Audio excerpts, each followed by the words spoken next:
It's time for a live Q&A. Woohoo! Okay, I'm going to send out the link.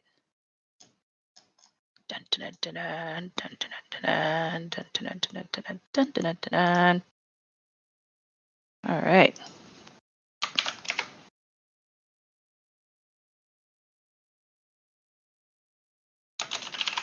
Starting now.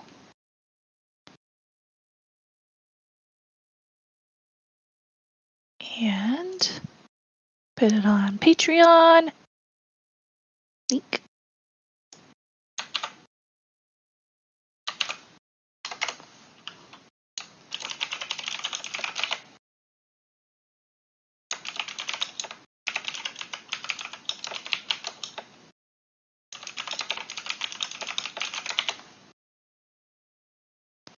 This is for patrons only. Q&A. Okay.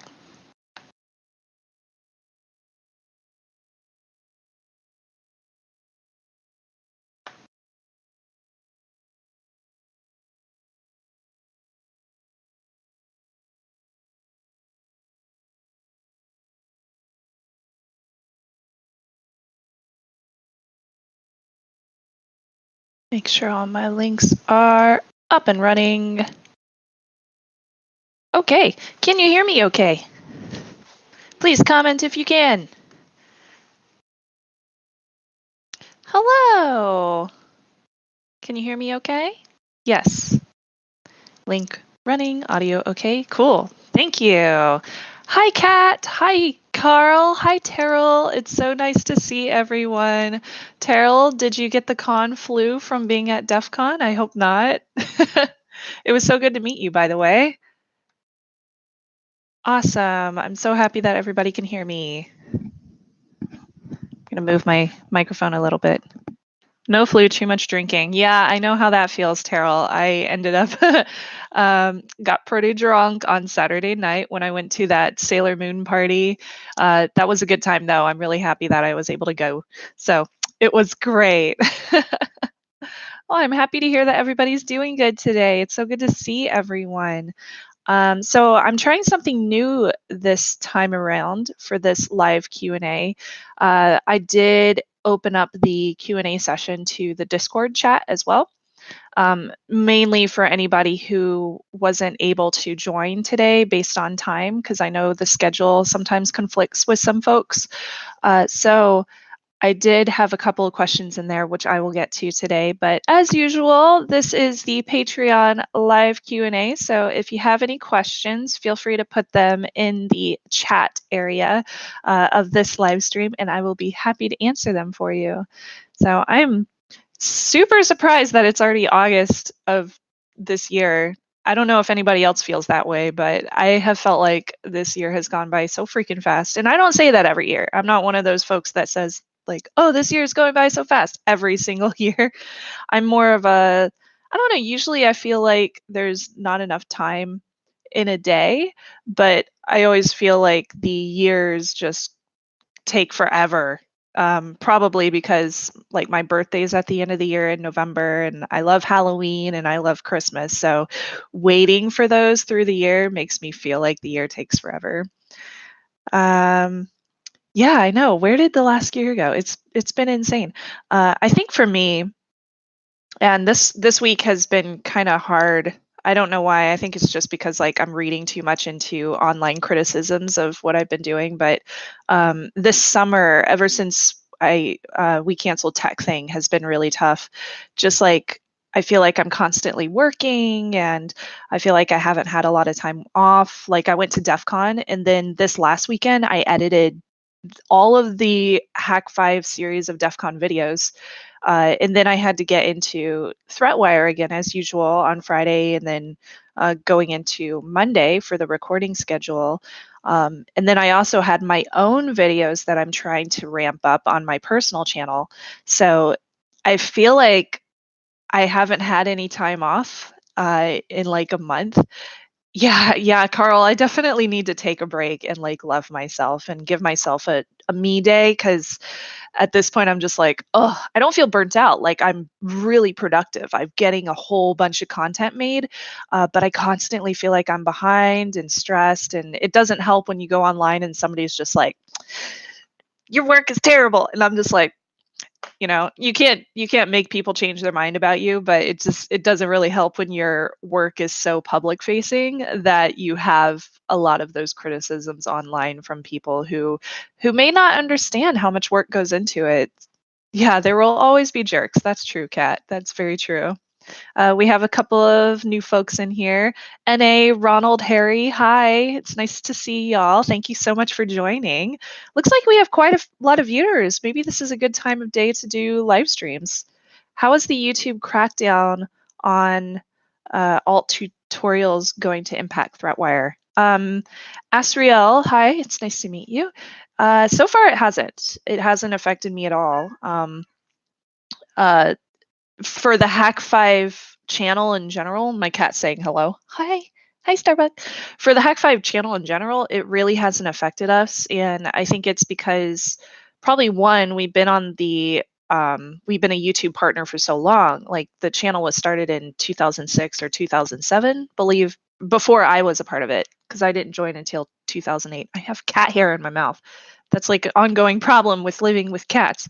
So I think that probably helps because we have that YouTube partnership. Like we have a YouTube person that we can reach out to with any questions or anything like that, which we never do because I don't even know who they are. I probably should. So we haven't been affected. It probably also helps that we know what the terms are, and we always make information like that's legal.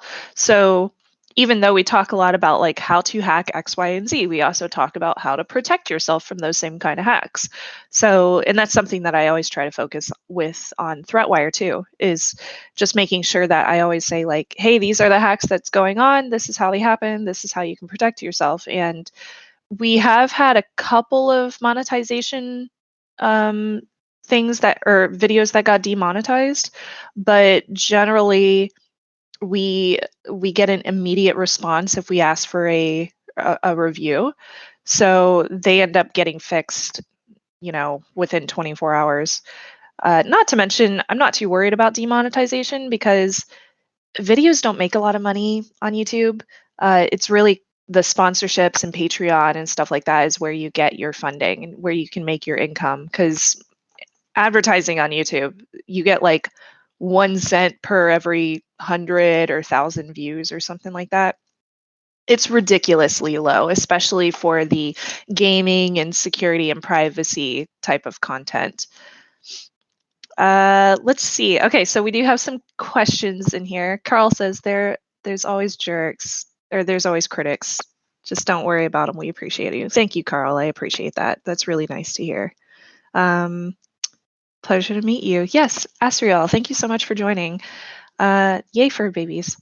Harry, you have 4 cats. So I'm trying to get my husband into the mindset of maybe getting more cats because we really want to like buy a house in the future, and we can't have any more cats right now because we rent, and per our lease we can only have 2 animals in the house, and we pay rent for the cats. We pay $50 per month to have animals in the house, which I think is stupid because we've been here for 6 years, but I'm also kind of glad that our landlord has always kept the rent lower than the market value in the area. So I'm not going to complain too much, but still $50 a month, like, come on. That's a lot of money for 2 cats. Like if it was 2 dogs, I would understand because they make a lot more wreckage, but they're 2 cats. Like, dude.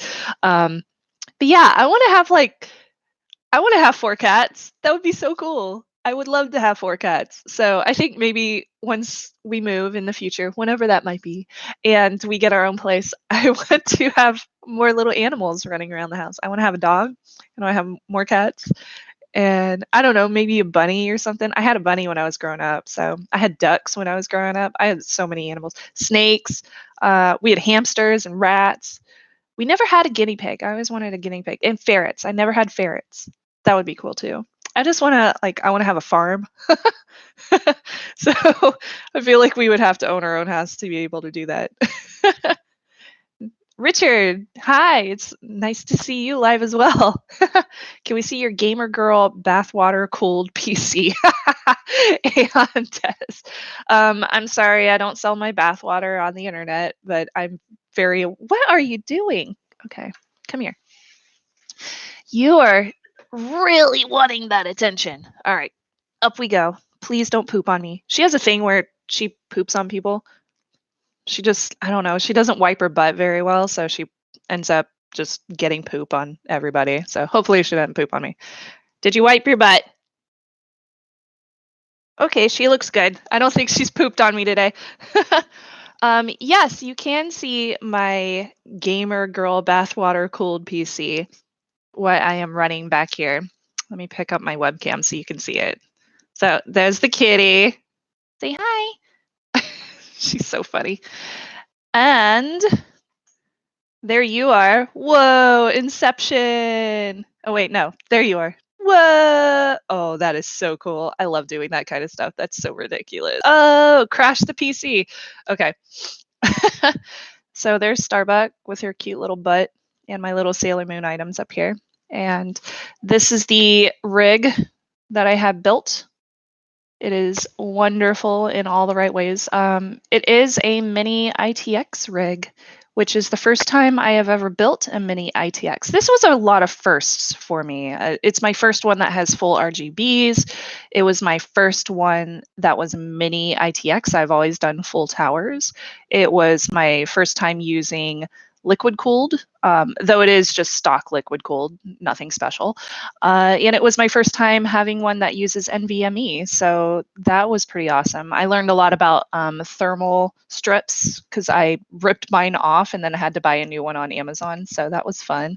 Got a GeForce RTX in there, it's 2080. I have done ray tracing on here. I can get 60 to 80 FPS, 60 to 80, yeah. And I've done some screenshots of it. It is so pretty. And it's running a Ryzen 2700X with 32 gigs of RAM. Works really well. Love it. Most of the components in there are ASUS, including the liquid cooler up at the top. It looks really good. Can't really see it that way because of the lights, and it's a little dusty right now. I need to dust it. But yeah, it's a Corsair case, in case anybody was wondering. It's very, very reflective right now, especially on the screen. Meh. I'm going to wipe my screen off. Oh, that's a little bit better. Okay, there we go. Yeah, so it's working really well for me. I have noticed a little bit of heating issues. So when I looked it up, it seems like a lot of people have had trouble with Ryzen CPUs and heating issues. Luckily, my heating issues aren't that bad. I'm able to change the fans to increase them. I like to keep it silent, so I usually just, mess with the fans enough that they turn up a little bit higher and give it a little bit more of a cool down, which does help. So pretty good. I'm pretty happy with it. I love me some Jess. Hi, it's nice to see you. Chinchillas! Oh my gosh, I would love a chinchilla. Cat wants a hedgehog. That's so cute. Pets aren't an option. What about one of those de-allergenic pets or whatever they're called, Carl? I have a cat I didn't even know I owned. It hangs in my yard all day, Ray. That's funny. Oh, that's hilarious. Hi, KidCart72. Oh man, we have such a great crew today. Hi, it's so good to see everybody.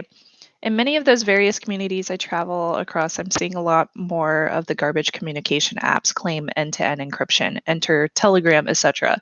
Is there a decent site for the average person to look at to get good info on such? Yeah, there is. Let me see if it's still available. It was on the EFF's website. Oh, here it is. It's called Secure Messaging Scorecard.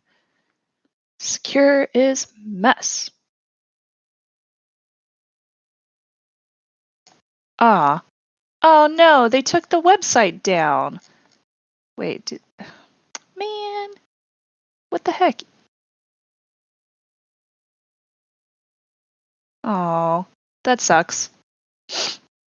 So the EFF used to have a website called the Secure Messaging Scorecard, which I liked, but they took it down because they said it was oversimplified, dangerously oversimplified.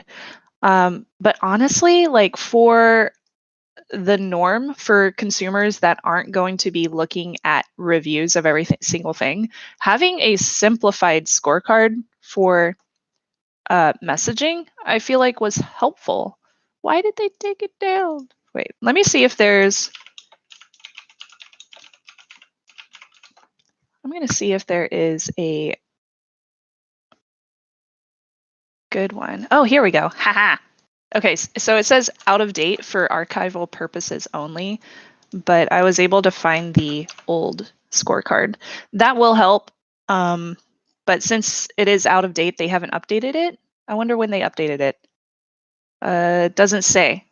But this gives you a really nice listing of all the different chat options and what kind of secure messaging they offer.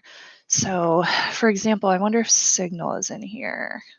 Yeah, Signal's in here. Signal is what I use for like phone texts and stuff like that. And they do say that it's encrypted in transit, encrypted so the provider can't read it.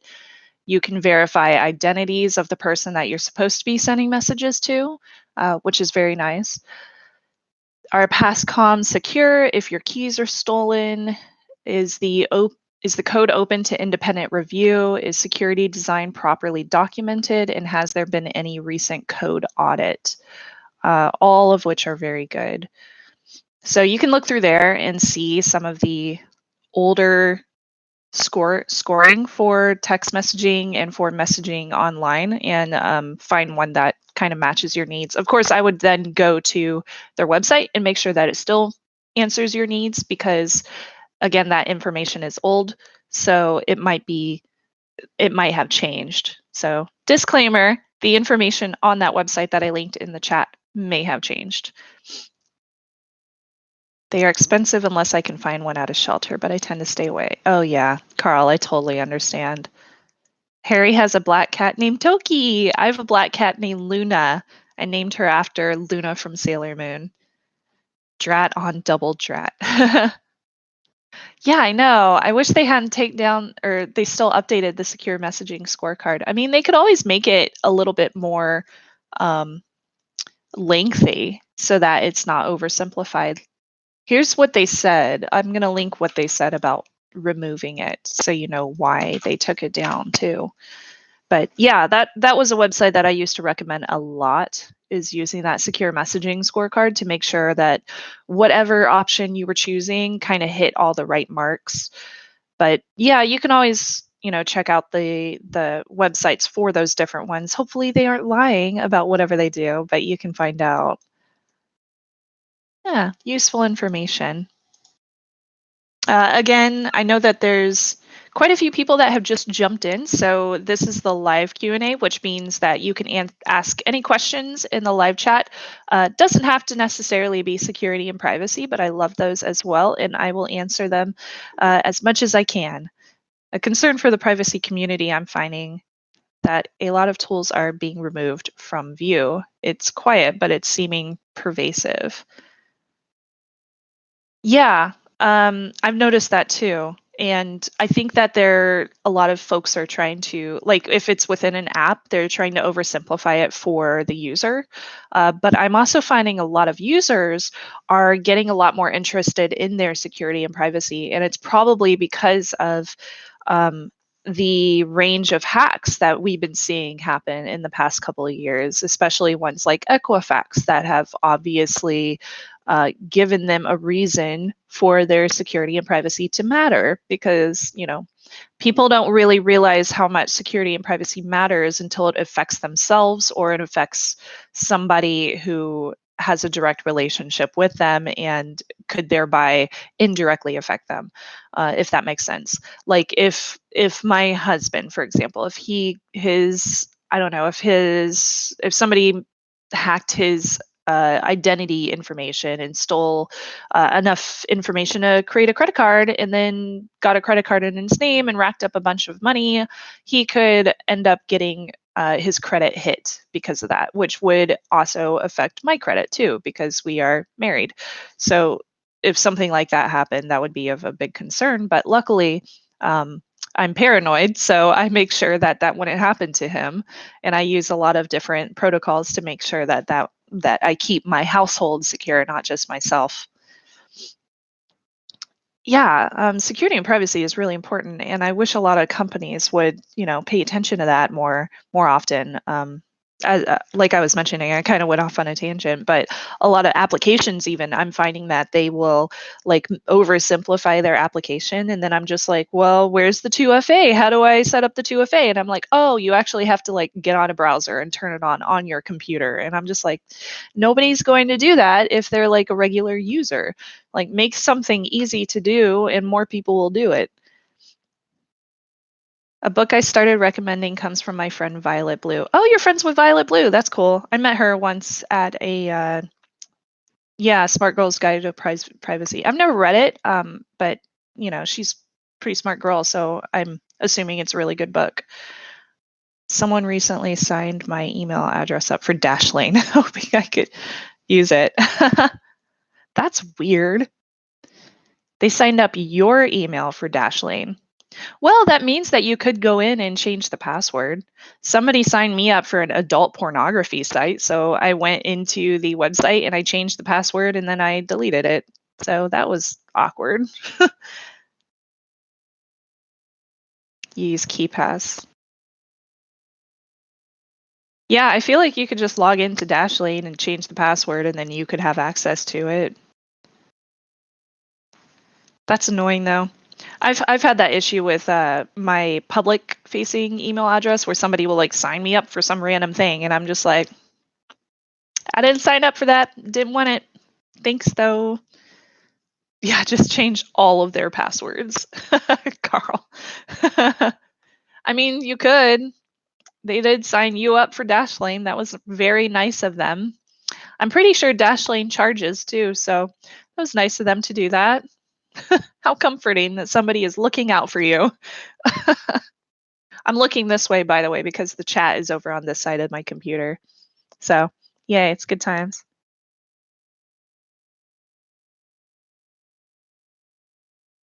Show. That was weird. Dashlane has a handy little tool to change passwords on some sites for you. Oh, interesting. I didn't know that. That's cool. If I wanted to, I would. Oh, they have a link that disassociates your email from the account. That's nice. I didn't know that, Kat. That's useful. That's really useful. So, what has everybody been up to this month?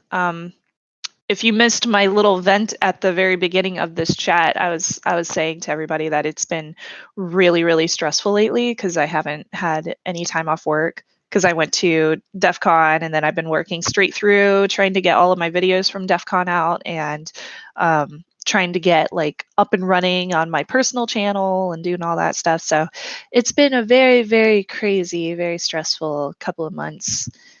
Do you have a Pixel phone? If you do, what's your thoughts on security on that device? From Richard. Richard, hi, Richard. If you like Google, cool. For what it's worth, this is a Google phone. So, Google's going to have some access to your data on here, depending on what access you allow them to have. So it's always important to, when you're signing up for an account with a Google phone, to make sure that you're paying attention to whatever your settings have. And their settings are very, very long and very descriptive. So I won't get into those, but it's a lot of information to get through. But with that said, that is some convenience or some security that I have chosen to give away for the convenience because I like these phones. Excuse me, I burped. Mostly because they get updates first from Android. So I do like that the Pixel phones get any kind of updates before any of the other Android phones out on the market, since Android since Google automatically sends out their security and privacy updates to the Pixel phones, and then they work their way through all the other carriers for all the other devices. I use Google Fi on mine, so I get like the best of both of those kind of Google worlds. I'm totally Google Fi'd in that sense. The newer ones, the Pixel 3, have a new chipset that helps with security and privacy. It does like localized encryption, which is awesome. And yeah, it's a really good phone. As far as security and privacy is concerned, I feel like it's probably one of the better ones on the market, probably on par with iPhones, but don't quote me on that because I don't have an iPhone, so I can't really test out a lot of those features. So yeah, I like it, Richard. It's a good one. OSCP. Carl, I understand that. OSCP. I have a lot of friends that have done that, and yeah, it is definitely a grind. They'll like disappear from Twitter for a month and then come back and be like, I made it. That's great. So I did have a couple of questions in Discord that I wanted to make sure that I got to today. Hi, Starbuck. Are you just watching me? She's staring at me. Look at my cat. She's just staring. Hi. Why are you being so creepy? What are you doing? What are you doing? Hey, Starbuck. What are you doing? Hi. She's so funny. I love that cat. Yeah, I have questions in Discord. So since not everybody can jump in during the live Q&A, I told patrons that if they hop on Discord, they can leave questions there that I will answer on the live Q&A. And then I leave the live Q&A online so people can still access it after it's recorded, and then I put that link on Patreon. So it's really easy to access it if you missed out or if you like had to go to work or something like that. I've been trying to stay active with socializing, keep the mental health up. Yeah, I know what you mean, Carl. I know what you mean. Mental health is very, very important. Yes, agree with Kat. So got a couple of questions in Discord. Both of these relate to photography. So Broken asked, I'm a bit curious about your photography, short about favorite gear on the go, how you got into taking pictures, and a tip on how to get started. If I remember correct, you have told about your YouTube home setup. Yeah, so for my photography, my gear on the go, and I can show you some of it because I have it here with me. I usually, if I am totally on the go and I don't feel like, making my trip into a photographer trip, then I just use my Pixel 3 XL for photography. The camera on here is one of the best on the market. I absolutely love it. It's really, really good, especially for if you use night mode on this. It really increases the brightness without a bunch of noise at night, so you can get really nice steady shots of nighttime features.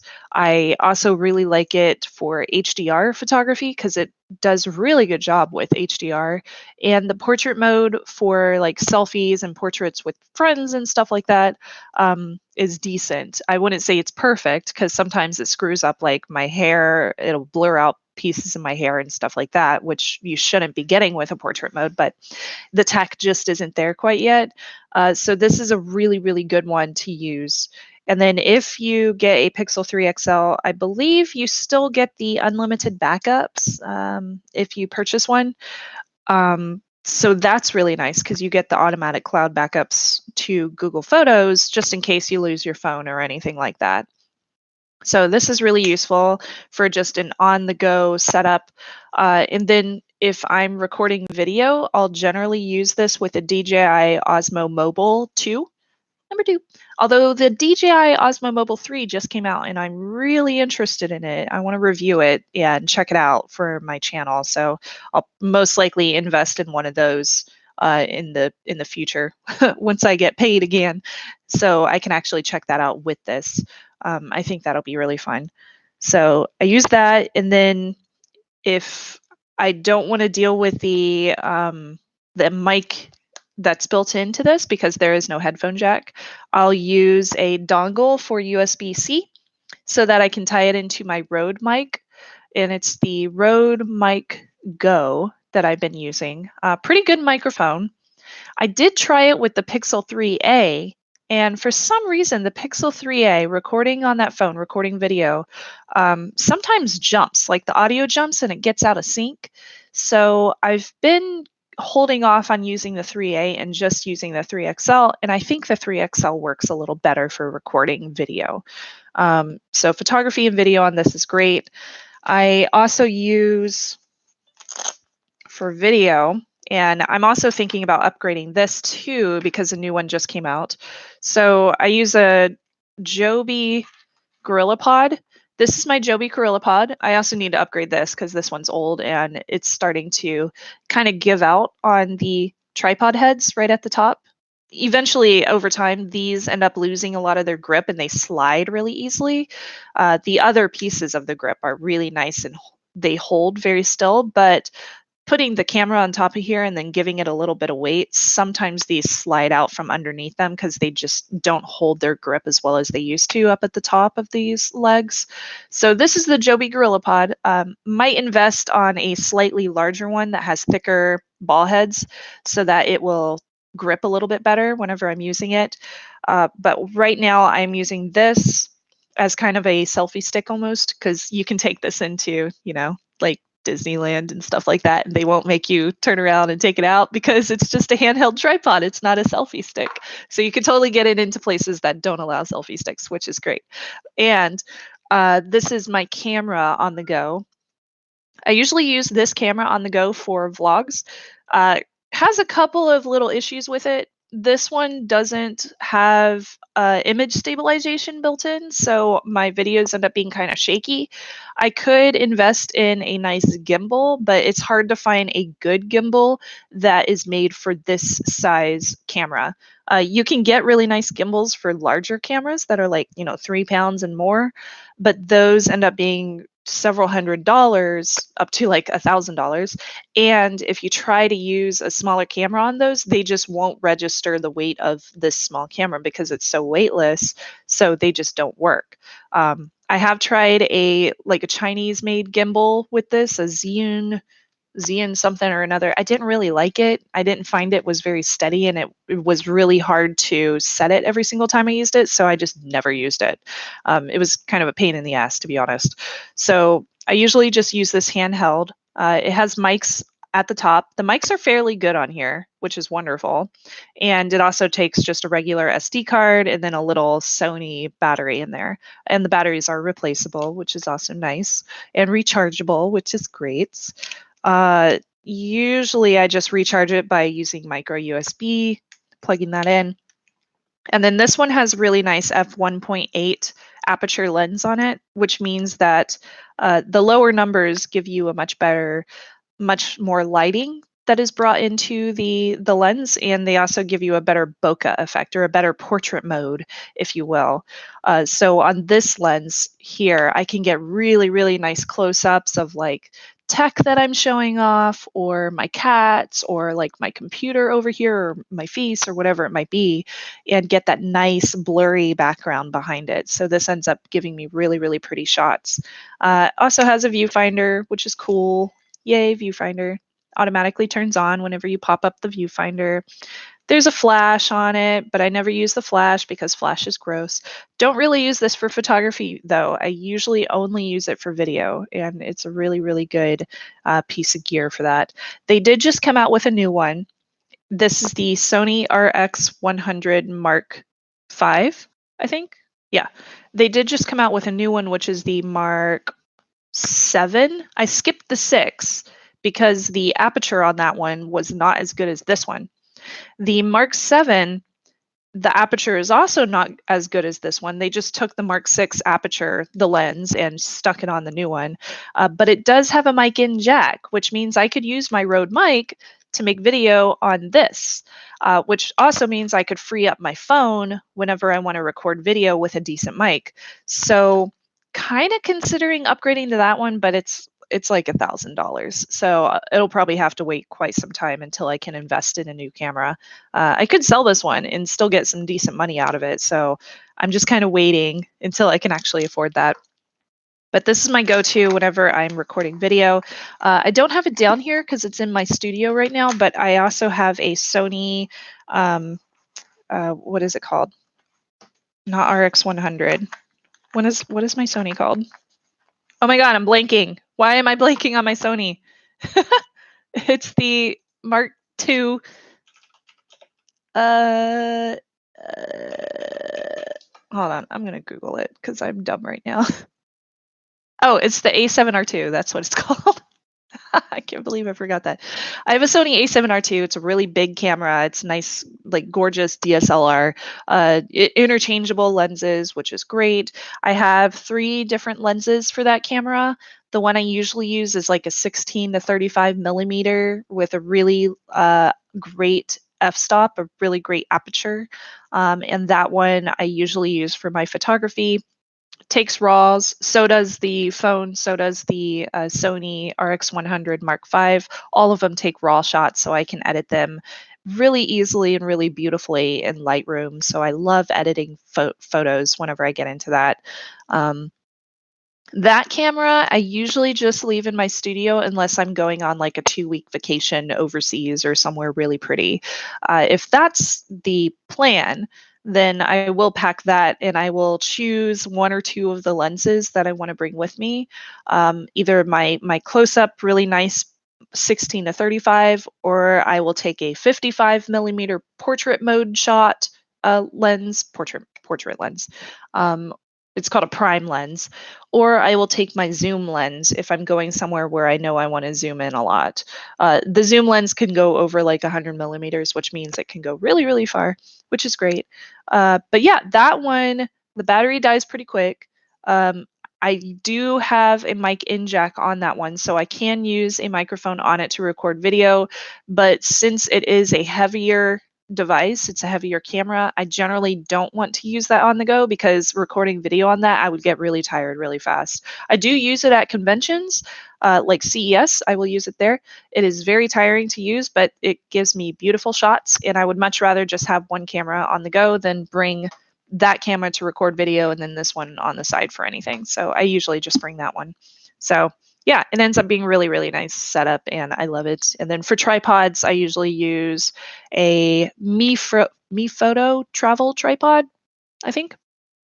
I also just got a, what was it? A aluminum Peak Design tripod, the one that was on Kickstarter. And I also decided to back the carbon fiber version because that's supposed to be a little bit lighter weight. So I'm very excited about that. I can't wait to get that one in. Curious about your photography. Let's see how you got into taking pictures, tips on how to get started. I would definitely look up the general information about photography, like how to use shutter speed and ISO and aperture and all that stuff. And so you can understand manual settings because I still don't have a full understanding of all of those. It's really hard to get a grip on all of those at the same time, especially when you're out on the go and you're trying to get good photography. You really have to think about how each of those different options affect each other. Because if you change shutter speed, for example, like might have to change your aperture or whatever it might be. So you have to pay attention to a lot of that kind of stuff. So I would definitely look into studying up on that information online. There's tons of good resources for it. I got into taking pictures because of online media. Also, my mom, who was obsessed with taking pictures of us growing up. So we have like thousands of photos from my childhood. And I wanted to learn how to take good photos for my adult life so that in the future, whenever I have a kid, if that ever happens, then I would be able to take really good shots whenever they were born and be able to, get awesome photography of my family. So yeah, that's the reason I got into it.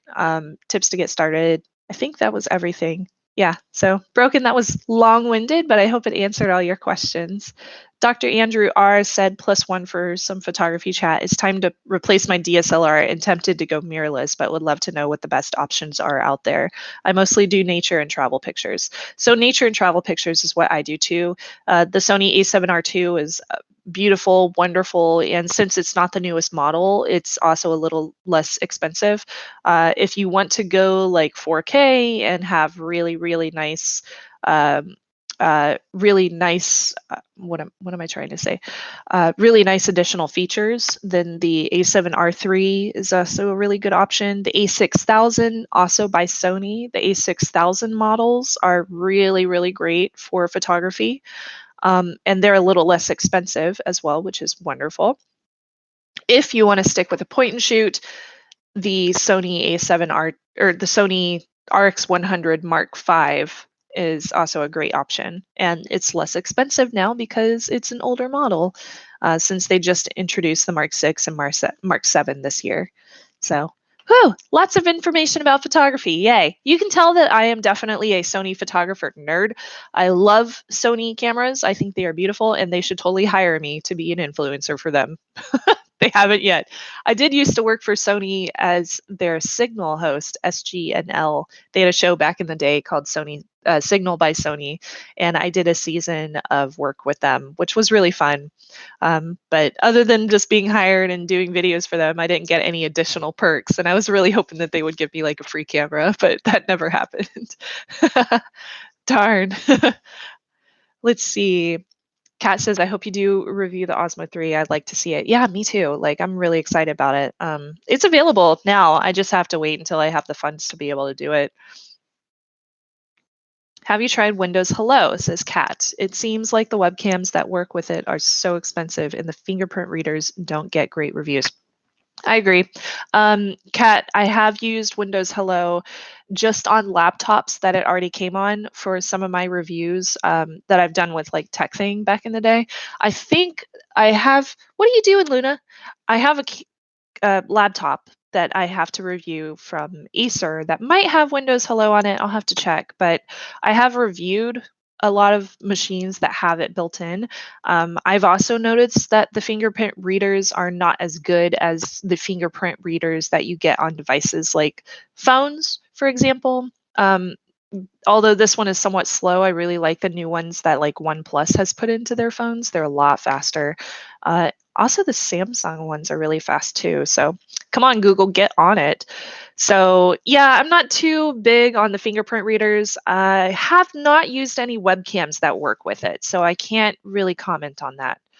What are the odds of Hack 5 going to Circle City Con so that I can meet you all? Circle City Con, where is that at? I think, is that in Utah? I don't remember. Oh, Indianapolis. Oh, good old Indiana. I used to live there. When is Circle City Con? Excuse me. June 12th. Oh, probably not, because that's my wedding anniversary weekend. Usually Hack 5 just goes to DerbyCon, or not Derby. No, we would never go to DerbyCon, not after everything that happened there. No, we go to DEF CON. We always go to DEF CON every year. It's mostly just because of finances, because it's really expensive to take the whole team to all the other conventions. It's cheap. It's very cheap to fly from San Francisco all the way down to DEF CON in Las Vegas, because Vegas always has like $99 round trip deals and stuff like that. So it's really cheap to fly out there. And they also don't charge a lot for setting up a booth and selling our products, so we can make our money back, even though everybody gets hotels, everybody has to pay for food, everybody has to, get flights. And then you pay for the booth, and you pay, also vendors pay for their badges, and so does press at DEF CON. So we do end up spending a lot of money to get there, but we're able to make that money back based on booth sales.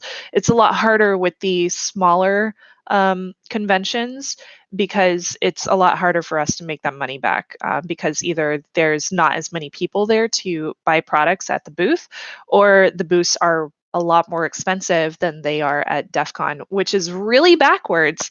But a lot of the conventions charge a lot of money at the smaller cons for you to have like a one table booth. It's kind of ridiculous, but it really kind of cuts us out of the ability of being able to fly there. Of course, I'm not the end all be all on that. That would be Darren and Hack5 because I'm self-employed. Hack5 just hires me to do events like DEF CON. So I just know from experience, like that's why we've chosen not to go to a lot of the smaller conventions in the past. We used to do a lot of them, but it ended up being way too expensive. What was the gear used in DEF CON 27, and will more videos come out from DEF CON? Wish I could have gone. Richard, yes, we do have a couple more videos. I think there's one, one came out today. Oh, I think one more is coming out tomorrow. I think that's it. We might have another. No, we have two more. Yeah, there's two more videos for Thursday and Friday coming out. So you'll see two more videos. The gear that I used at DEF CON 27 was my Peak Design tripod, my A7R2, my Sony camera, with the 16 to 35 millimeter lens, so I could get a really nice close-up shot of, or a nice like wide lens for the two people that were on camera, which was mostly me and the person I was interviewing. And then I had my Zoom H4n audio recorder and a couple of Audio Technica microphones that I was recording on directly. So we used to do everything wireless whenever we went to conventions, or we would use a stick mic. What I noticed with both of those options is that wireless, not a great idea in a hacker infested convention like DEF CON, because people are getting on the wireless, they are taking people down, they are DDoSing, they are doing DAuth attacks. So there's all sorts of potentials of somebody just like doing a man in the middle between like the microphone that you're wearing and the device that's on top of the camera. So we decided to stop using wireless, even though that's never happened. But luckily, that luckily it's never happened, but we just decided to do something different. So we were going a direct route, which is keeping the audio completely contained in itself, separate from the camera. So then we went stick mic for a long time, and that's just where you hold a stick microphone and pass it back and forth between the interviewer and the person interviewing. We also had dual sticks, but with each of those options, it's really hard to get the interviewee to understand how to use the stick mic really quickly, because right before you record, you basically just like, hey, you have to do it this way, and then they're just like, oh, okay. And if you stick a microphone in their face, they're more likely to kind of get away from it. You have to get pretty close to a stick microphone for it to pick up your voice whenever you're in a crowded environment. And a lot of times interviewers will like step back from it. Or if they hold their own microphone, well, even if you have your own microphone, sometimes they'll try to take it from you and use it whenever they're talking, but then you have to take it back so that you can ask a question. If you have two mics, a lot of times I found that the person that you are interviewing will hold it wrong. Like they'll start to shift it outwards, so it'll start picking up like the audience or the people that are kind of mingling around the booth in the very loud environment, or they will start dropping it down so that you can't hear their voice anymore and it just disappears. So it's very, very hard to use stick mic. So we just ended up using a Zoom H4n, that's ZOOM, Hector for November. And the H4n is just a separate audio recording device that you can stick microphones in. So we have two Audio Technica microphones that stick into there. And then each person has their own lavalier mic, which is the little clip that goes at the top of your shirt. And since that records separately, I just hit record on that, record on the camera, and then do a little sync clap at the beginning and a little sync clap at the end, and everything's good to go. And then you get those wonderful edits by me, because I edited everything from DEF CON. So super fun. If you come to Indiana, I'll have to Sailor Moon. Oh, Kat, that would be awesome. Yeah, I used to live in Indiana. It was really fun. I lived like right next to a cornfield, and that's like all I did as a kid was run around in a cornfield. Good times. Oh, and play video games. I did that too. The DEF CON Wall of Shame. Such good stuff. So funny. All right, guys. Well, I think that pretty much wraps up the live Q&A. Thank you so much for joining me today. It was really, really fun. Yeah, that's pretty much our hour. So I do have to log off and get ready for the Google Hangout with my Olympus Fire patrons, which is coming up now. So I'm really excited about that. So thank you so much for joining me. I'm so happy to have such an awesome audience today. Of course, if you have any questions for future Q&As, feel free to put those in the Discord chat, or you can put them on the community tab on the Patreon website too. And I will see everybody later. So I'm going to put this link on Patreon so everybody can find it in case you want to watch it later. And I'll see you next time. Thank you for joining me, and thank you for constantly supporting the show. Really appreciate it. And I hope that you appreciate everything that I put out for Patreon. Okay, bye.